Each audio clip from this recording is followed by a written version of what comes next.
Hey everybody, welcome back to Peach Pit, and welcome back to our regularly scheduled programming. I think we've had a couple of interesting episodes. So before we get started, we're going to have to make the usual disclaimer. Any views or opinions shared on this show are solely that of the individual contributor and do not reflect the views of Peach Pit, any FRC team, First, Georgia First, or any of their affiliates and sponsors. So Anupam, you want to give us an introduction? Yeah, so for those of you who haven't seen this show before, the idea behind this show is to serve as an FRC talk show that focuses primarily on the Peachtree District. We're going to be talking about a variety of topics, so don't be surprised if you see us drop some hot takes. Ultimately, we're just hoping to provide some entertaining and engaging discussion for the community. So with that, my name is Anupam Goli. I am the head coach for Team 1746 Auto. I'm Kellen Hill, lead mentor for 1746 Auto. I am Sonny. I'm a retired FRC mentor and an FRC enthusiast. Right? Before we get into Gainesville review, those of you watching at home might notice we have something new, somebody new on the panel with us.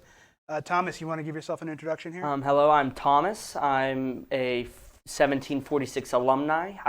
My senior year, I was the business operations lead as well as the best human player in the state.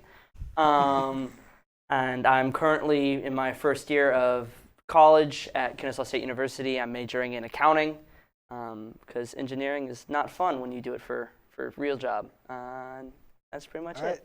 Yep. Thank you very much. We haven't gotten in trouble for anything we've said yet. Let's keep that streak going, if you don't mind. All right. So we're going to jump right into it with the Gainesville results. Right. The winners of Gainesville were 69-19, the Commodores, 41-88, Columbus Space Program, and 68-29. Ignite Robotics. The finalists were 41-89.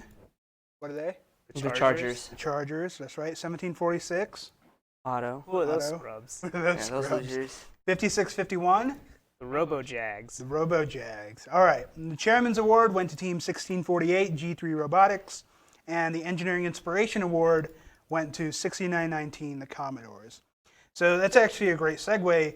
69-19 kind of cleaned up at Gainesville again. That's 2 years in a row that they got a gold and that's 2 years in a row they won and got EI. Yeah, so number one seed, winners, and EI. That's as impressive as it gets for that early of a showing. They're building quite the program down there. Yeah, and I think when you see a team come out this early, I think the question that a lot of people have is, can they keep it up, right? Will they be able to sustain that competitive advantage that they have right now? What do you guys think? I definitely think this year they should be able to sustain it. If last year at their Gainesville performance, they were largely carried by, they had the most consistent climb at the event, and that's what won them the event, and they, 1747 came from Indiana.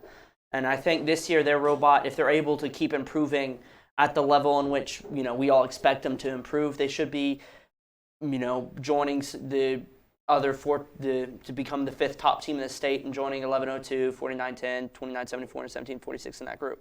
I think this kind of, now that we've seen a bit of action, we still have plenty to learn about how no bag is going to influence this build season, because while we've seen an event, we haven't seen a team play twice yet, which is going to be the biggest indicator of how that no bag period is going to help teams out in building on additions to the robot, how they're going to improve throughout the season. So it'll be interesting to see where 69-19 goes with it. Yeah, and I think if you looked at some of the other teams that were at the event, and we'll talk about them a little more in detail, you can kind of see the roadmap that they have to follow. So when they started, they had a great 3-ball autonomous, very consistent, right? I think when they go to their next event, which is Albany, so probably not necessarily for Albany, but definitely district championships, they're going to need to do maybe a little more than that 3-ball autonomous. Right? Yeah. When they were shooting, they were okay. When they were intaking, they were okay. Definitely enough for Gainesville. But I don't think what they fielded at Gainesville is going to cut it at district championship. Like, they have that sweet spot in the autonomous, but, something we noticed was that they had that one sweet spot and they weren't as good from a protected zone. So when we had 4189 in us, we discussed this, and 4189 started playing defense, and that kind of dropped their ball output because they had less experience shooting from a protected zone. Mm-hmm. Yeah. So Albany will be kind of interesting when we do get there, because as good as they were at Gainesville, with no bag, they're going to be a little bit better at Albany.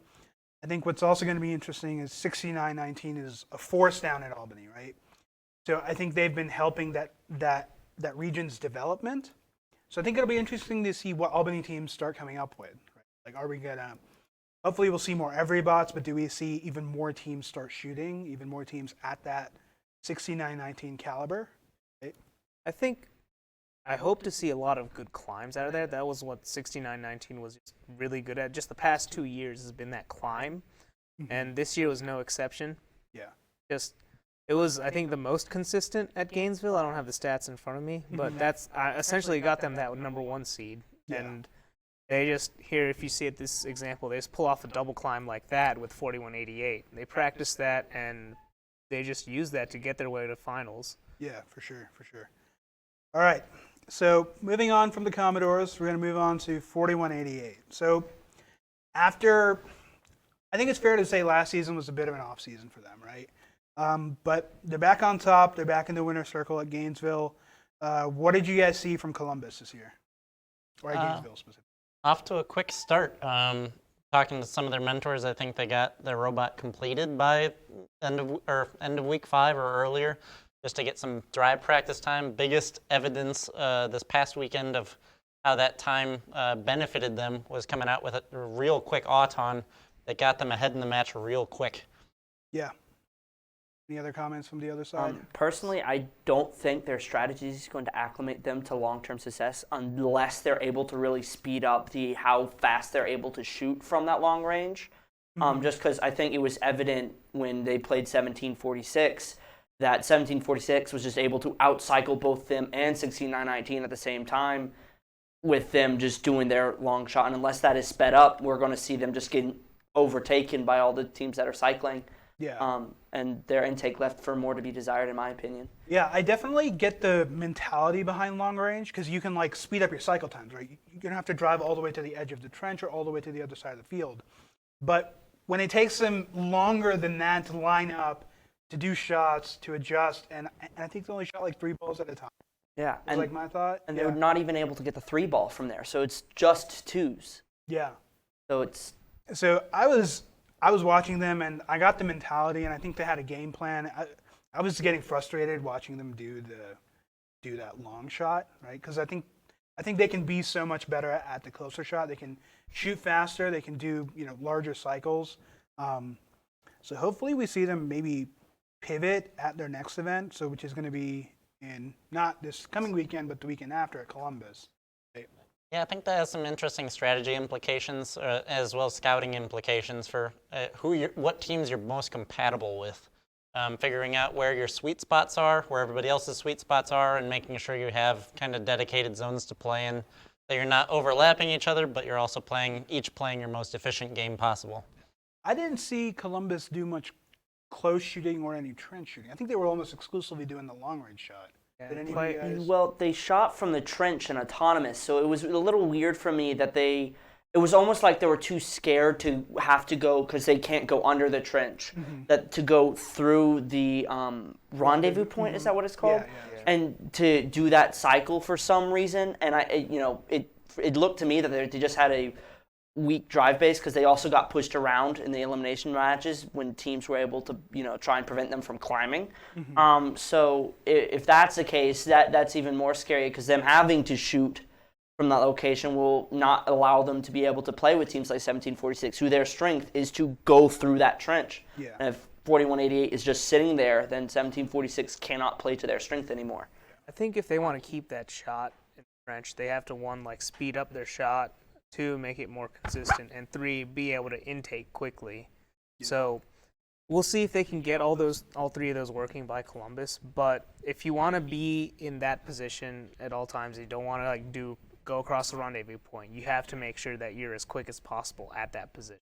Yeah, and I don't think they're going to have a huge amount of trouble at Columbus, right? That's not to say that you can't have a team emerge and ultimately challenge them, but I think they have to look to the bigger picture. I think they have to look to the district championship. And to your point about compatibility, I think it's really hard for me to gauge whether or not 4188 is compatible if they're only doing those long range shots, right? Because then you get the doubts that Thomas mentioned, like, oh, is their drive base not strong enough? Are they scared to use their intake? What's really going on here, right? So even if they do get the long-range shot working perfectly, right, down every time, I think they have to show off some of that aggressiveness, right, to say, you know, hey, second best team or the best team, depending on where they're positioned, we are good. We're good long range, we're good short range, we're good under defense, and I think they haven't proved that yet.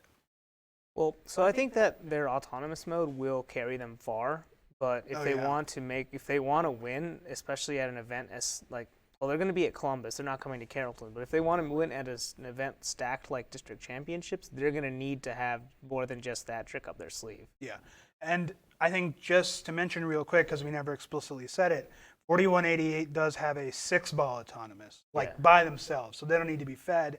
So they shoot their 3, and then they go into the trench with like a very nice path, and they pick up 3 more, and then from the trench, they typically make 3, like those 3 that they pick up. Yeah, it was remarkably consistent when they ran it. So I think that shows, obviously they felt for strategy purposes that there was some benefit to taking that long shot, but with those shots as evidence, they obviously can shoot from multiple locations with some decent accuracy. Yeah, and it was really impressive because I don't think we've seen very many teams come out in Gainesville and show that kind of offensive prowess, right? I think typically the team that sort of hits hard right at the beginning is like 49-10, but they do it at Dalton. Yeah. So to see 4188 come out of the gate like literally shooting like that was really impressive. Yeah. Mm-hmm. All right, so that's Columbus Space Program. We're going to see them again in about a week and a half at the Columbus qualifier. Next up is 1746. I kind of wish there was somebody on this panel who wasn't on 1746 or an alumni so that we could have a discussion, but I'll just read through what we wrote down here and we can start talking. 1746 struggled early, you know, surprise, surprise. As usual. Yeah. I hate that PCH Informer is just so accurate about that. Yeah? Yeah. All right, good to know. All right, but eventually once it got warmed up, they had some pretty incredible shooting. And the questions I have here is, you know, can anyone else really compete, even though it's very early? You know, what do you guys think? And they weren't really picked, you know, they were picked by the 3rd seed, right, 4189. So that means the 1st seed and the 2nd seed both were like, nah, I think we're gonna go with other people. So, you know, what do you guys think happened there? So, you know, choose your question, choose your comment. Let's go. So that's where if I was the 1 seed, I had the choice between 4188's consistent 6-ball auton and climb, even though they didn't have the ball volume, or 1746, who in the last like 2 matches of quals put up relatively astronomical numbers of balls compared to the rest of the competition. So I think they took the safe bet and went for the climber and the 6-ball auton routine. Which, hindsight being 2020, it worked for them. Yeah, obviously paid off, Yeah. So I think in this context, it's worth mentioning the 1746 did not win. They were finalists, right? Yeah. So they did ultimately lose to the 1st seed. So talk to us, you know, 1746 folks, talk to us about some of your like early struggles. What was going on there? I can highlight a couple of those. We actually came out, so first match we wound up having an issue that we lost communication throughout the match. Second match we came out, we guns blazing, we played a match with 4188. I think we hit about 10 3-pointers. Didn't wind up with a climb in the match for losing part of our drivetrain towards the end. But over the next 6 or 7 matches, we had a CAN issue that was caused by a couple of our programmers fighting with each other. That caused enough communication issues that we were able to drive, but we weren't obviously playing to our capacity that we saw in match 2, which was incredibly frustrating. But just had biggest issues then wind up being with climbing. We had some issues deploying consistently, getting lined up in time. So we only climbed the once, maybe twice throughout quals, but again, didn't show it was a consistent feature. Then a few times in elims, but not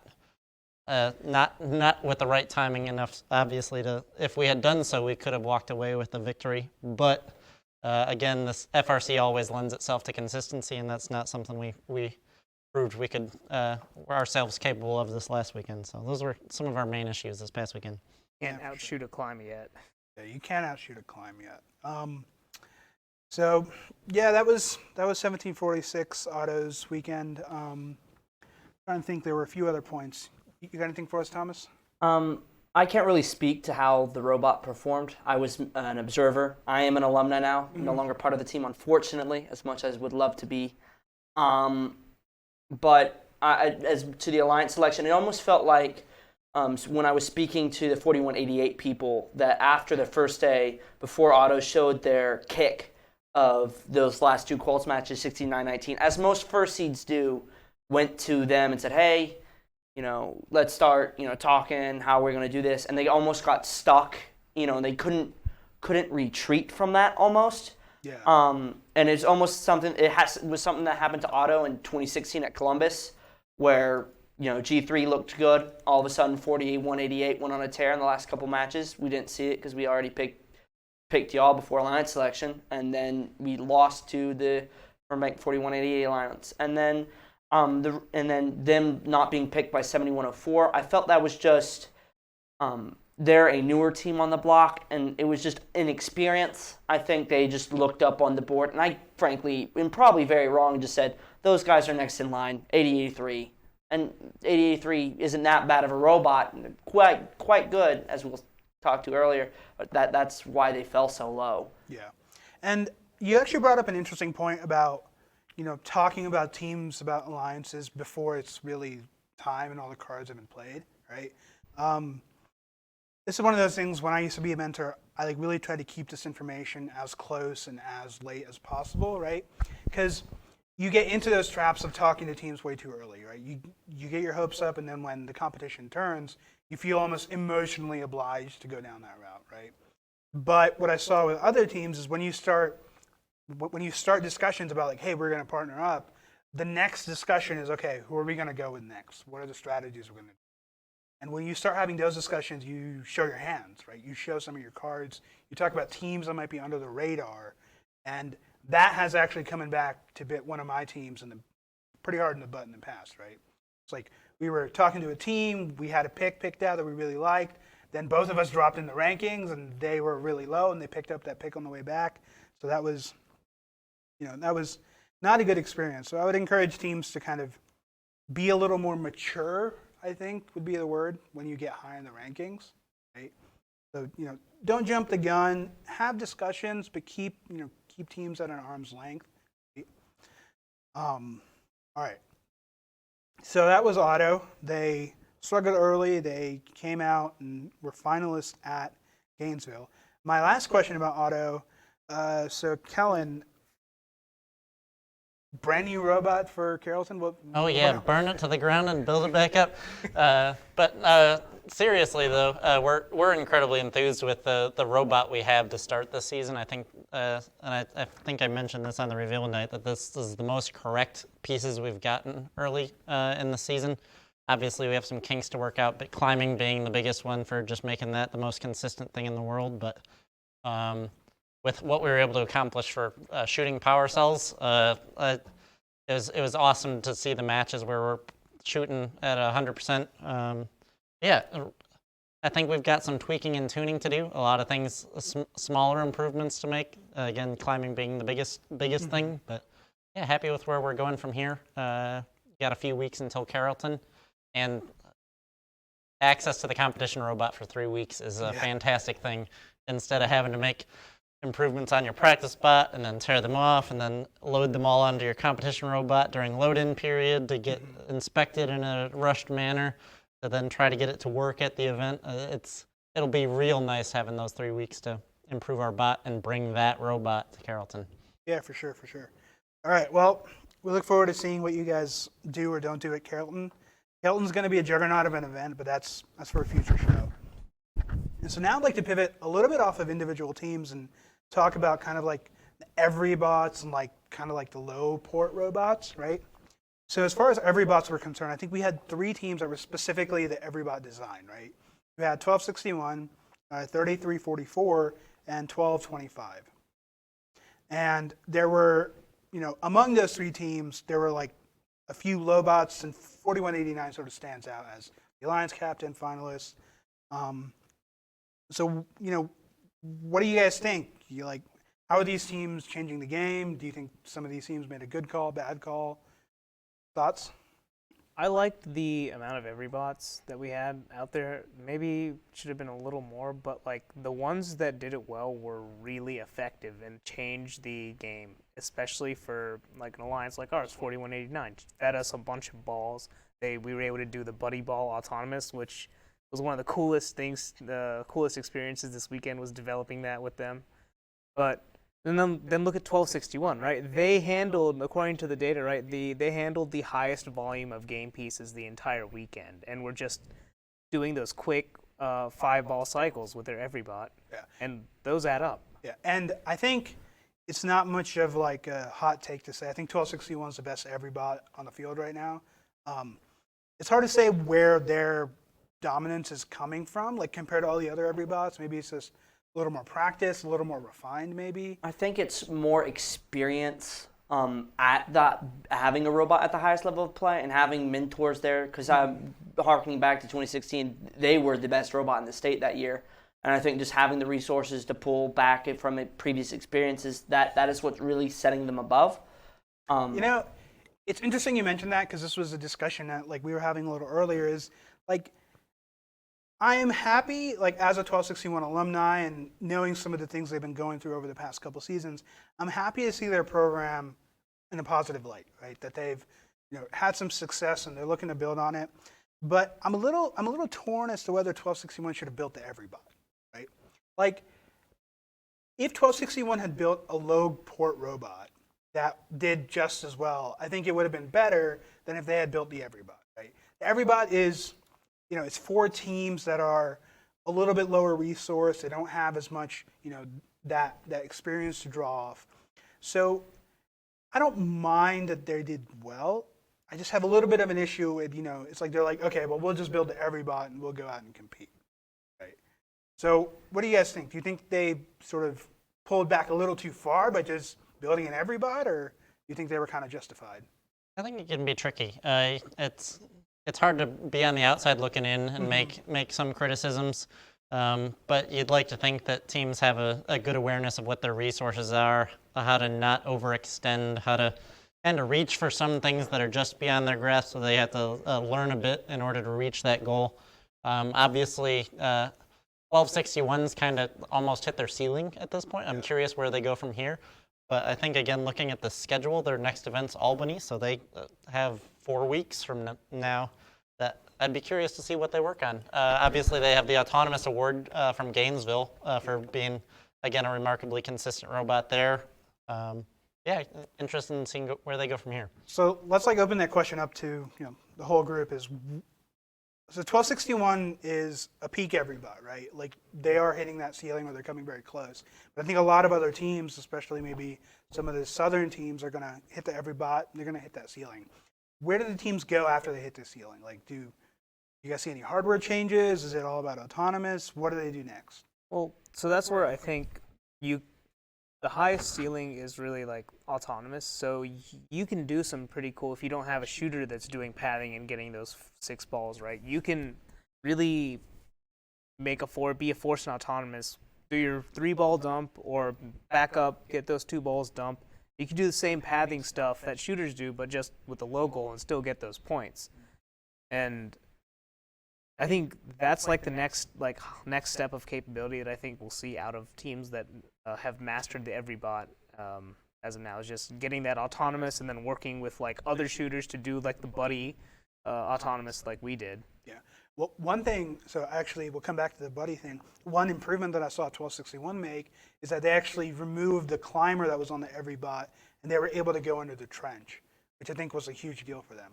But I think the buddy feeder is a really good point, because you have a lot of teams like 16 and 19 that'll be able to do those 3-pointers, but not a lot of teams that'll be able to go into the trench or drop off the threes, right? I think doing buddies and picking up more points and picking up more fuel cells will really help there. And I think we'll see at the highest levels of play where the every bot point values of going to the low goal starts to depreciate. I think we'll see them just start ball funneling to make cycle times faster for the low goal, for the high goal shooters, like what 4189 did for 1746 and Elims. I think that is at the highest level of play. I think that's the way every bot is going to end up having to play the game. Yeah. And talking about those ceilings at this point, I think it's important for those teams, obviously, because 1261's great at climbing, great at scoring low goals, great at picking up, feeding, or getting balls where they need to. But you kind of got to look at where those opportunities are. So if you have an every bot out there, instead of waiting until eliminations like we did with 4189 to develop that 3-ball pass, start working on it now. Get ready for next event. Yeah. Actually, since you said 1261's great at everything, this is my rant into something that they were really not great at, right? If you want to show the video. So what you'll notice in the video, and Let me try and pull it up real quick. yeah. So, okay, so notice what's going to happen here, right? 1261, Are we trying to do the climb or what? no, this is just the intaking. It was queued up, okay. Yeah, so like watch right here, right? 1261 just scored 3, and they're kind of looking for some more fuel cells, right? And they're going to go across the field and they're going to pick a couple up. But look at what's happening right next to the scoring station, right? That opposing team's human player is forced to take those balls and put them back onto the field, right? Because you have to remember, the human players have a limit to how many power cells they can hold behind their station, right? So right here specifically, 1261 has a massive power cells right there. And they're like, you know what? We're going to go all the way across the field. And this was one match in particular. Look at that sea of just countless power cells that they're like, you know what? We're going to ignore these and we're going to go find some else, right? Now, in this specific match, you have the blue robots kind of hunting around. So you can understand a little bit of apprehension. But this happened in a lot of matches. Right, that there were maybe a handful over by the opposing team's loading station, and 1261 was like, no, we're just going to go somewhere else, right? I think this feedback loop that quickly develops once teams start scoring is something that teams aren't really taking advantage of right now, right? And especially a team like 1261 that scores 2 cycles in no time, right? Their feedback loop starts very quickly. So I think one of the things they can do to improve is just start picking up those balls that are right next to their scoring station. Yeah, you got to play a little bit of a game of chicken just to get in there as fast as you can, get out before those blue robots come after you. But if you can steal those power cells, it's a big game changer. Or then if you have offensive robots on that other lines trying to use those game pieces, that instead you just have them there and ready for your lines. But yeah, and it's one of those things that as the game develops, and Thomas, like you said, like 1 point's going to really diminish in like total value.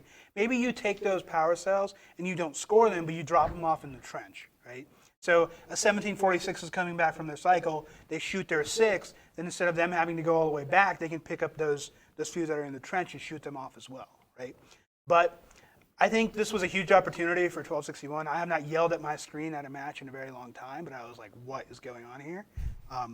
So hopefully 1261's watching. If not, somebody send this to their coach and their drive team, and let's get these feedback loops going, because I think that's really going to help their overall offensive output. All right. It's a free tip. All right. So moving on from the low bots and every bots in 1261, we're going to talk about some of like the rising teams that we saw at Gainesville, right? I think one of the things that NoBag has allowed is it's allowed teams that would have typically had to stop and then had to restart at Gainesville and work hard to tune their machines. Now they can just keep going. They show up at Gainesville with a robot that's actually pretty decent, right? So 2 teams in particular, you have 8083, ALX Robotics, and 7104, the Bot Brothers, right? Yeah. And they actually ended up on the same alliance, the 3rd seed, and got to the semifinals. So what do you guys think about these robots? I was very impressed with 8083, especially as a rookie bot. Like, they were out there shooting with an autonomous in their very first match and putting up points in their very first match. So just to come out that strong, being a rookie team, and just like, you're not just like doing 1 point here and there. You're like actively shooting, sometimes making 3s, and they even had like kind of they climbed a little bit, right? Or, Yeah. yeah. So even having a climber, like, that is really impressive as a rookie team coming out there. And week 1 Gainesville, you got to credit No Bag for really allowing that to happen too. Yeah, 83 came across from our scouting numbers as one of the strongest robots at the event, kind of rivaling those other top tier robots for shooting and then just consistently hanging almost every time. And that showed in their capability of ranking so high. Yeah. I'd offer a couple of critiques or areas that they could improve. At least when we played them in semifinals and played against the both of them in semifinals for 80-83 and 74-104.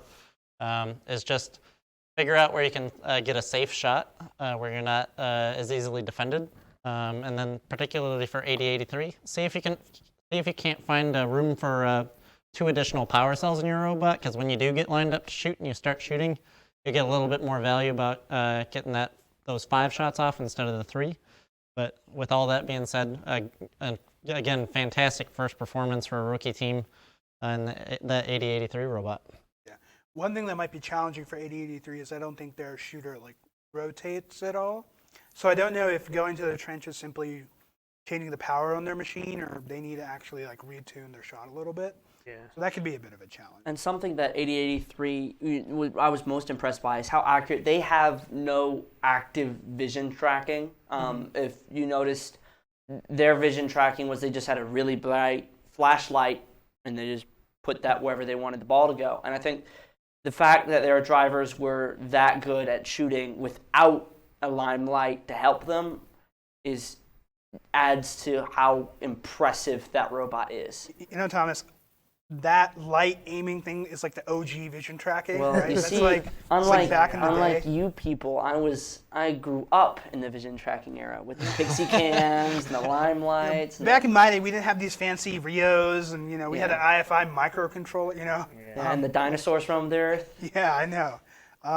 But I would even argue that for a lot of the shots for drivers that are using limelights, having the ability to come up, line up that robot really quickly, visually on the field, and just go, is going to be faster than most vision solutions. I say most because you have crazy turrets and you have teams that'll really hit that performance edge, right? But I think for a team like 80-83, and I would say a majority of other teams, having a light that helps them aim to center is going to be the best solution for them. Yeah. All right, 7104.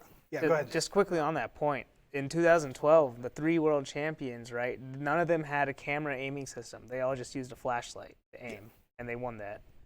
I imagine that may not Wasn't that happen. also the year that Einstein got hacked, so all the teams that had vision tracking didn't work? They still got out of their division with just flashlights. Yeah. So, yeah, it was really weird to watch 548 run this past weekend. I was like, oh man, it takes me back. Okay. So I think one of the questions I had about these teams is, they're rising, they were able to show up at Gainesville. Do you think they have what it takes to stay competitive at district championship? I think their current skill sets are going to continue to serve them well in qualification matches. Again, based on the feedback I gave, I think it's going to be crucial for those them to continue developing certain skills to maintain that position. The other robots in the district are just going to keep improving those skill sets, so they got to kind of keep up that pace.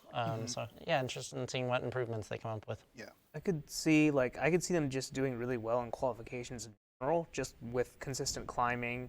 And then 7104, they have a 4-ball capacity, and they actually index it. So if they improve their intake a little bit, I could see them being an effective force. But then again, they run into the same issue as 80-83 in that they don't really have a protected shot.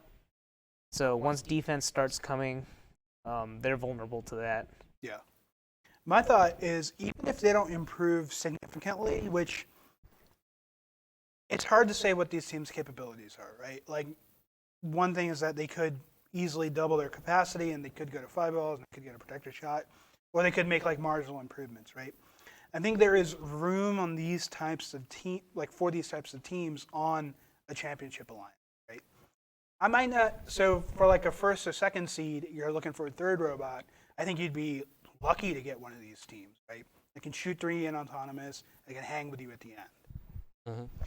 But if you're thinking about a 7 or 8 seed that's going to show up, I feel 7, 8 seeds at district championships are going to be all shooters. They're going to be all pretty like upper to mid tier, and they're going to be one of those things that might just overwhelm an upper seed with just all three shooting. Right? Yeah. I think that's one of the more interesting developments we'll see once we get to Carrollton and then state champs is how that depth develops at an event and what robots are going to be available later on. Because we struggled looking at our scouting data for scraping together. All right, who might we be able to get as a third robot that can climb at this event? Which again at Carrollton, I'm interested in seeing if we'll have that same issue for finding a climber that late in alliance selection. But again, really interested in seeing how state champs plays out, knowing that there will be more capable robots available later on. Yeah, and I think as the events get more deeper, I think just in the spectrum of where Georgia is in general, I think death by serpentine gets worse, just because the 8 seed is able to pick up three rock solid team people, where at the early events where they aren't so deep, the first seed, the top 2 robots are just able to overpower. But I think at Carrollton and at State, where they're deeper events, but not worlds level deep, where the talent pool is just massive, you'll see the 8 seeds start to not necessarily overpower, but start to contest more with the upper powerhouse favorites that arise. Kellen, it was interesting you said that you're going to be looking for a climber at Carrollton. What a scrub thing. Well, with as many issues, I think top tier teams make climbers. Well, you see, Well, due that's to the tricky part. the new cheesecake rules, you cannot make a climber for another team, but you can make a balancing mechanism that helps them climb. well, that and it's so much easier working with a team that already has a mechanism and working on getting that to work instead of trying to develop something brand new to toss on to get to learn how to use within only a match or two's worth of time. Yeah, that's not easy. So it's definitely helpful to have. But I look at the new cheesecake rules, and I'm just like, there's so much more. There's so much room for activity still, right? Yeah, and there's loopholes. And I was an inspector at this last event, so hopefully I don't get in trouble for saying this. But the way the rules are worded is very vague and ambiguous, because their definition is a team cannot provide a major mechanism to another. You say vague and ambiguous, but my experience with the inspectors at in our district has been vague and ambiguous is going to be what gets you. So Yeah, but I would take a very strict definition, but I would say you don't. I'll just say this, and we're going to move on. Is that you don't need to provide a full, complete mechanism to a team to get them to climb. no. There are ways to help them climb. There are ways to get them up in the air. And on that note, we're going to move on and let teams mull that meta. So we're going to pivot a little bit to Dalton, right? And we saw how important climbs were last week at Gainesville. What do you guys think the climbing dynamic is going to be at Dalton? I think climbs are going to rule the game just like they did at Gainesville. It's just so many, 40 points for one robot and balanced to the center, 65 for 2 and balanced. That's just, that's 30 power cells in the 2-point goal. The 60 points. Yeah, we joked at Gainesville while we were struggling climbing, maybe we can just outshoot it. But obviously that didn't work out quite well enough in finals. It's just such a valuable skill to have. So if teams are still working on the robot, do as much as you can to have a consistent climb ready by your event, and it'll really pay off. Yeah. One of the things is that at Gainesville, for the elimination alliances that won, about 50% of their points came from climbs. Right? So that's just something for teams to think about is, you can develop your shooting and get that percentage of points from climb down, but those climb points are static. You're always going to be able to get them. So there's no reason really not to. Another consideration at Dalton is a relatively shallow event, right? So it's not super shallow, and we haven't seen some of the teams show up. But I almost wonder if, say 49-10 and Walton show up and they absolutely blow teams away, right? Is climbing really going to be that big of a deal? If they show up and they just blow everybody out of the water, what matters if you can climb? Well, it's kind of a weird question to ask, but go ahead. Well, that's where I think if you can get a triple climb, you could maybe counteract any power cell dominance that they have. just because of how valuable climbs are. But it will be tough, right? I think if they come out just straight up gunslinging and lobbing power cell after power cell in, and they can both both like double climb, it's going to be tough.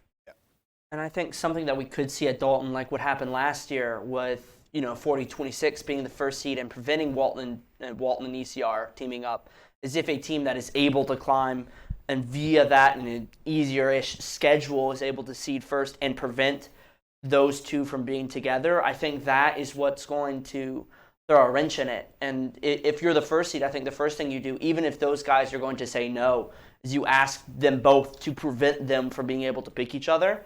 And I hope teams hear this and are able to do that, because if those teams get together and they're anything like we expect them to be, it's game over. Yeah.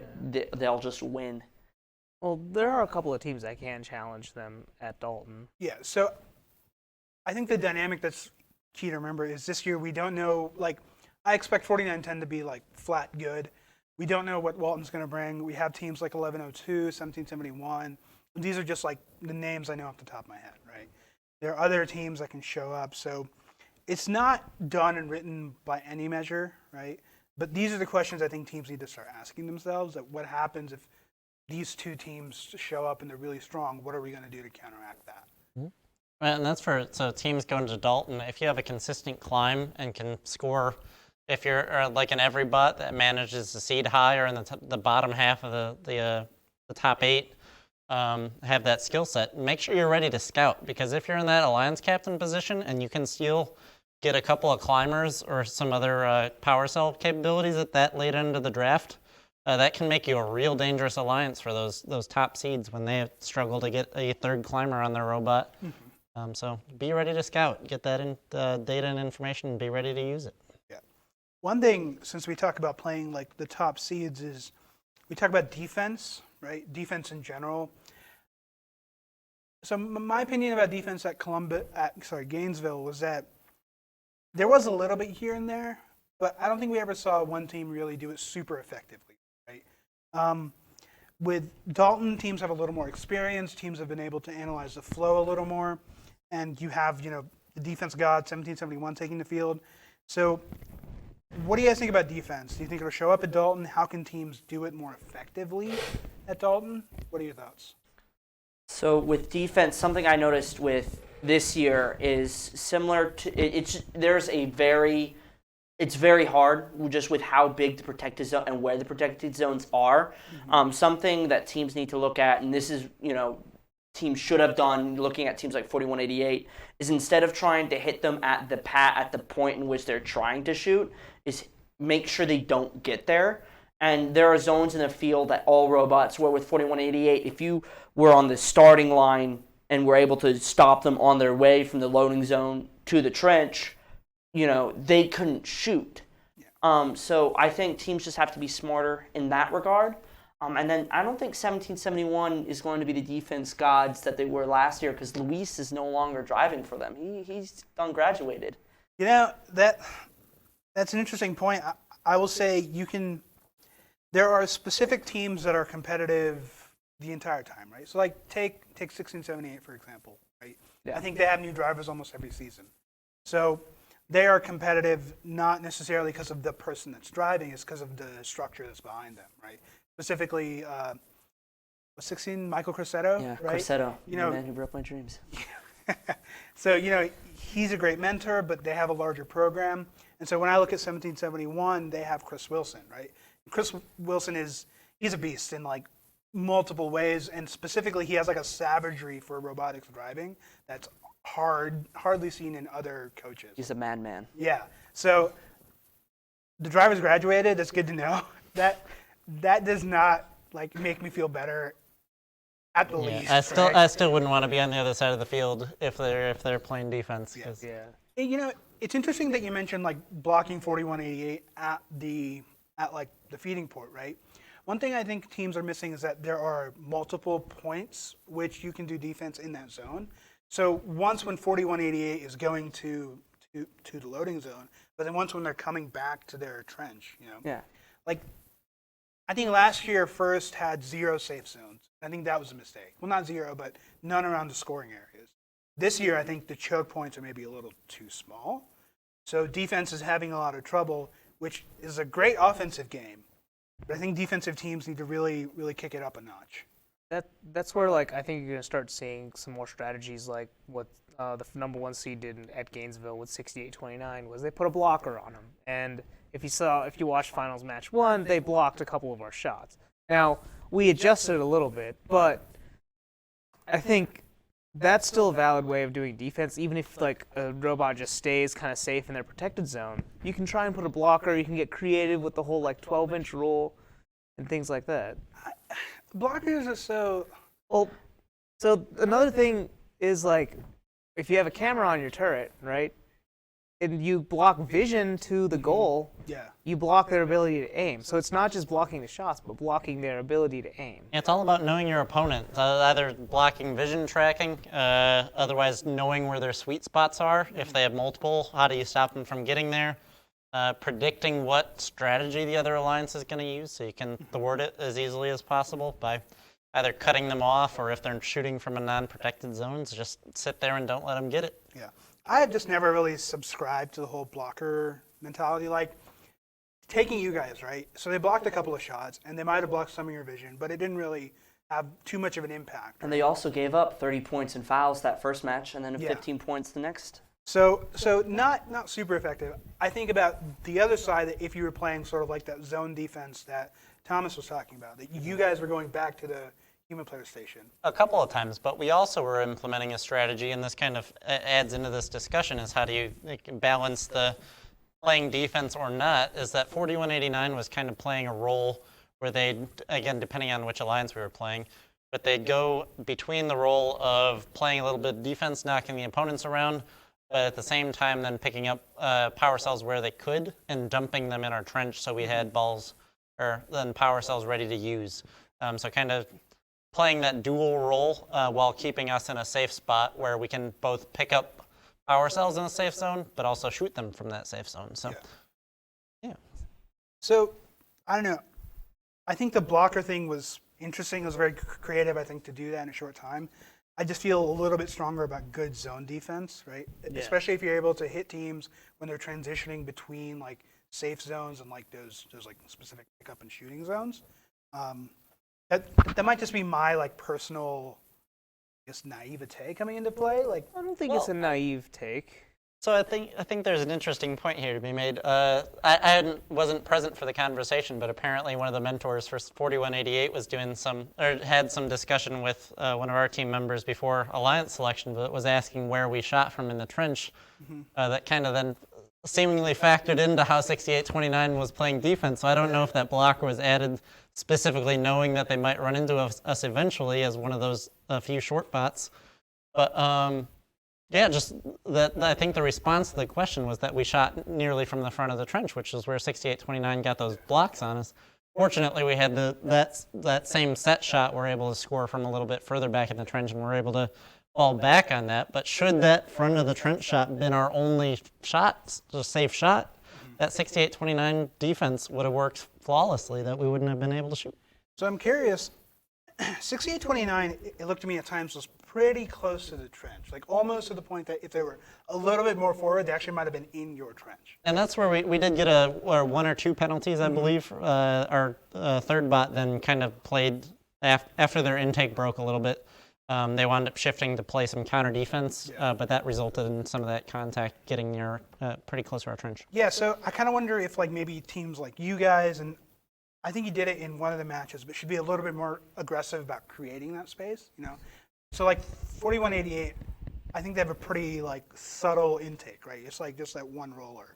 But if they were to come out, you know, they have 12 inches of space in front to still be legal. Yeah. So if they come out with a 12-inch extension and it's like, haha, you can't touch us, you know, why not take all that space, right? And just make it that much harder to play defense. So that's something offensive teams can think about. So, you know, how do we create more space for ourselves? I did want to pull up one example from like LA North regional. LA North, that doesn't sound like Gainesville. It's not. But I just wanted to show you this one move against 973, who have an amazing shot.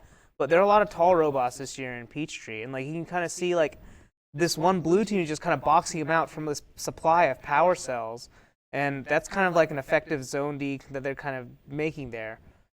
It's just, well, obviously this blue team then goes and runs into some other issues, but they just kind of follow 973, but try and prevent them from picking up those power cells here. Yeah, picking up the power cells, but also 973 has a sweet spot, like kind of right out in front, out in the open, Yeah. that no reasonable team is ever going to give you. So I think it took a little bit of time for them to pivot out of that. Like, we're going to shoot from here and try to go. I need to go to the trench right here, finally. Yeah, if that is your shot right on that line, you got to get it off as fast as you can before those defenders get to you. Yeah. Honestly, even if you say you can do it very, very quickly, right? When you come to eliminations, there's going to be a defender's job to be on you. Yeah, right? yeah, Like, we're just going to stay here and not let you get it. Yeah, so I think it's good that teams have lined up that like initiation line shot and gotten it working and being able to show it off. I just think that they need something else. They need a new trick up their sleeves if they're going to compete or stay competitive. Yeah, just like we were talking about 1261 and expanding that skill Yeah. set. If you're in that role, be creative, figure out how you can add value. For sure. All right. So with 10 minutes left, we're going to go to Dalton picks of the week, right? So we have enough time this week to do sort of like your one big major pick and one like dark horse, shadow pick, right? So we're going to first go around and do major picks. Then we're going to go around and do shadow picks. We're going to go backwards, so it's going to be serpentine. Okay. All right, Anupam, who's your first major standout pick? I'm going to go with one of the obvious ones. Last year's Peachtree District State Champions, Walton Robotics, Team 2974. This past offseason, they worked with some path planning stuff and beta tested the WPI Live path planning things. So I'm kind of excited to see what autonomous mode they bring to the table, because I think you can do a lot of cool, crazy autonomous modes with pathing this year. And I want to see them unveil one of those. You can't have a good autonomous if you can't intake. And they still have to prove that they can do that this year. Give them a little two-finger flip up and they'll work their magic. Yeah. That year, 2016 was stupid. It should not have worked as well as it did. It did. If stupid works. Yeah. Keep it simple.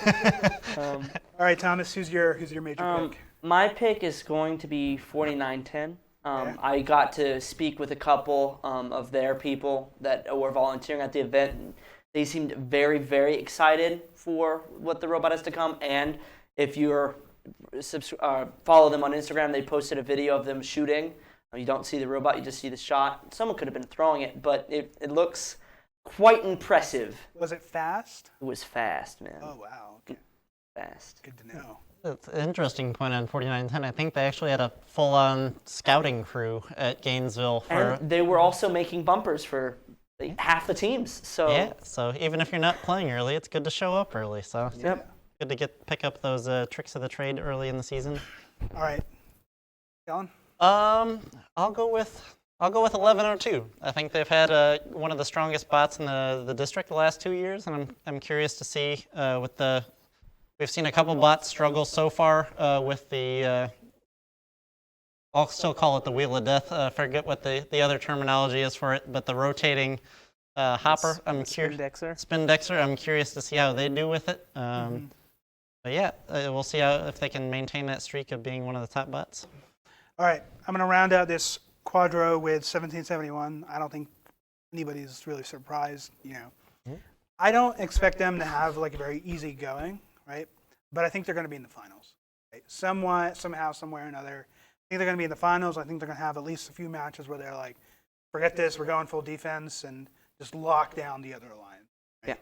Yeah. They've been just kind of good at these shooting games and way back when. Yeah, way back when. But there was also a couple of mentors ago, but Chris Wilson, the mentor for the team now, was around back then. So you can see some of those influences in their current design.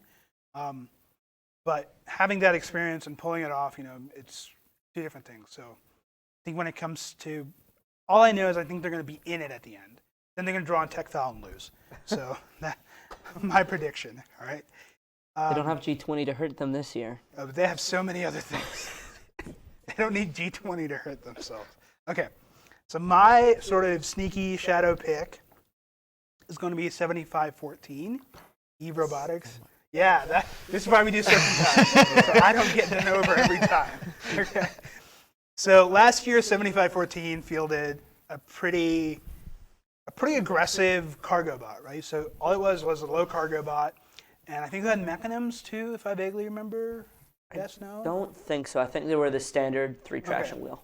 So they had standard drivetrain, and they were quick, and I think people really didn't pay attention to them at their first event.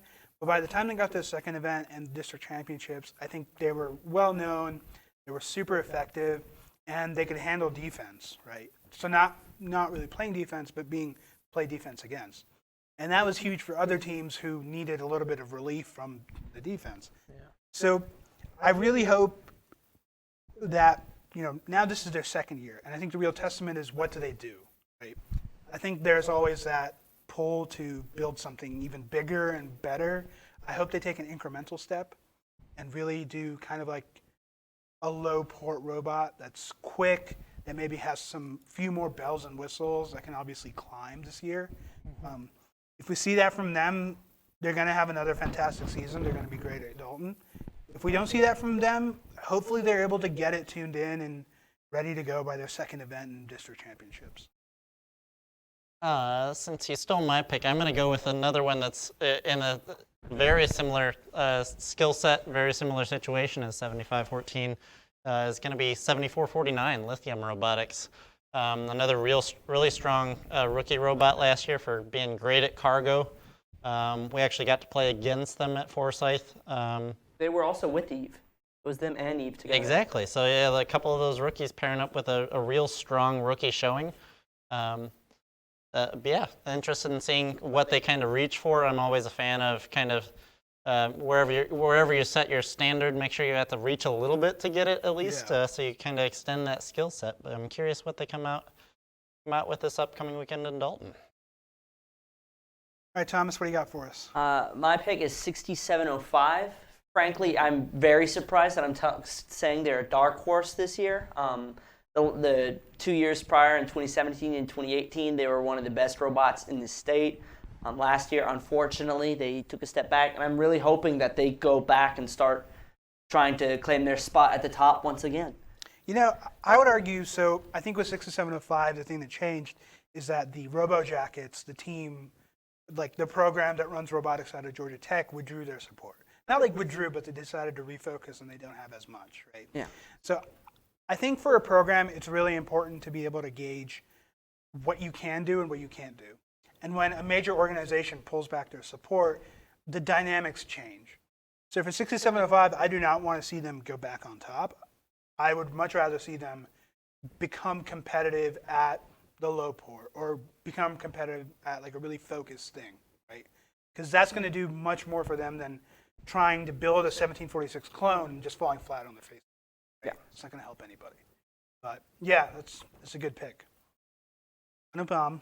So this was tough. I wanted to choose 7451, but I'm gonna go with 1311, just because we've seen 7451 in reveal night and their capability as a low goal and a climber, but I think 1311 is gonna take it up, bring the heat this time at Dalton, right? So last year they started kind of okay, but then they really rose up in the ranks, and by the time district champs and world champs got around, they were really firing on all cylinders, doing really well. So I think they carry that momentum this year and kind of come out strong, right? They seem to have gained some programming knowledge and experience through some mentors and students. Apparently they were working on some really cool vision stuff over the off season. So I want to see them come out, and I think they're going to surprise some people with either some autonomous routines or like tracking with the turret. I wonder how long Kellen can maintain whatever they have going on, right? Because it's going to be a little weird to say, but awards and like achievements sort of drive a program forward, right? It keeps sponsorship money coming in and things like, and it keeps students engaged and things like that. Last season they won the Spirit Award, right? Which is not bad at all, but are they going to be able to hang on for like the 4 or 5 years until they can get back in the chairman's game. That's where I think for talking to them, I think a couple of their mentors last year at World Champs, they actually had some alumni. I don't know if they'd been out of the game for a few years, but they had just rejoined last year. So I think that had some impact on the strength of their robot last year. Again, one of their best in recent history. But yeah, again, curious to see if that maintains and improves And to their speak to program. their alumni coming back and talking with them to see if I could work with them this last season. Stuff didn't work out because I don't have a car, but you know, the important automobile. But they have rules set in place similar to how auto. I can't. You know, they say wait a year and then you can come back and work. Well, they take that up a notch to where they say if you were on the team previously, you have to wait till all previous NIM members cycle out, and then you can come back. That's like 3 years at least, right? That's 4. The people that were freshmen have to be gone by the time you're there. Okay. No, that's pretty aggressive, but I do understand that mentality. Yeah. So Yeah. that makes sense. Okay. And as I look through some of this like roster, you know, there's quite a few other teams that, you know, I don't think they get talked about too frequently, but they're definitely like top tier. Well, not top tier, but they're definitely competitive. Let's see, I'm looking at like 3581's on the list, 4026 we didn't talk about, 4080.